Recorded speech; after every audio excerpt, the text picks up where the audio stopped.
We analyse the machine's current problem, but we can also analyse any potential problems we may have with the machine. That's together with a maintenance package or care package that you may want to support that machine. We have a range of experienced engineers, up to and including over 30 years.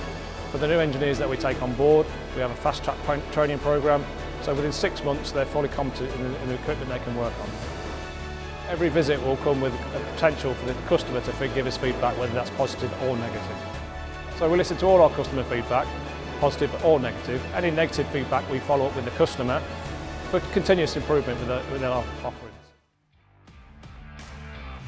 And people watching this video, they're going to be interested about the quality of the material. So do you know what porosity the material is likely to be?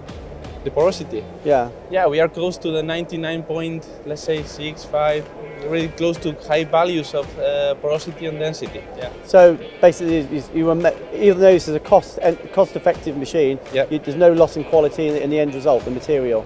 No. That's even if it's a cheap machine or cheaper machine, the quality of the components is also really good. Yeah. An awful lot of the parts we're making now at the moment, when we're asked to make quantities, we're actually using the Mitsubishi wire rotor rather than the milling machines. We have, over the years again, we have discovered we can stack parts, we can wire them, it's more efficient, they can run over at night, unmanned, and this has given us a little bit of a competitive edge over our competitors. And again, our customers have benefited. I was actually amazed. I didn't realise that some of the parts you make here actually go straight up into space, don't they? Correct, yeah, that's right.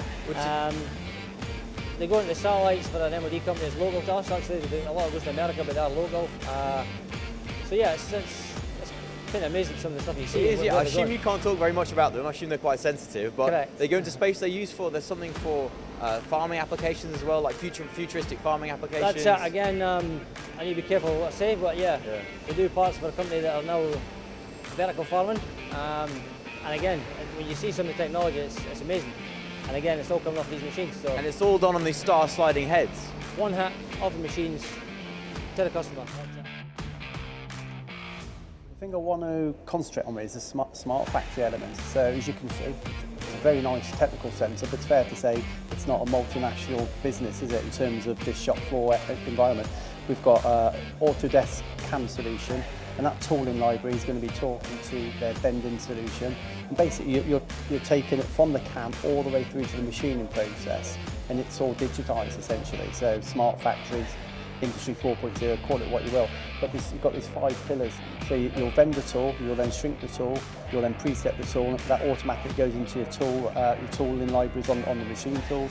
And all that, basically, you've still got human intervention. The human being still needs to do it, but it's error-proof. You can't make any errors.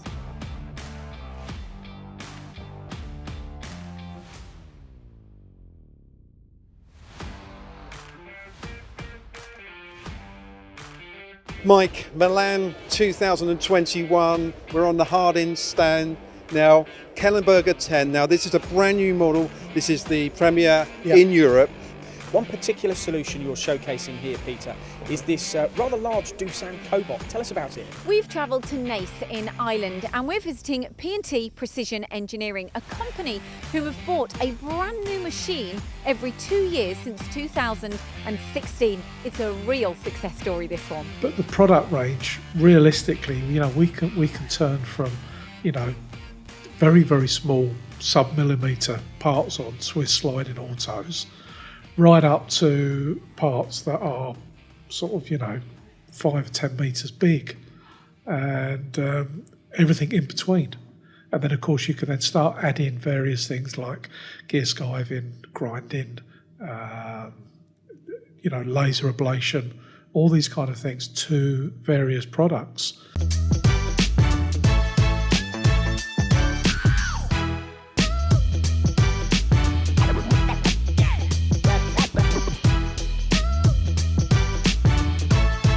Adam, do you watch MTV as well? Yes, I do. I'm a big fan. And what do you like about it? It's great. It's just he's getting information about the latest machines, the latest equipment.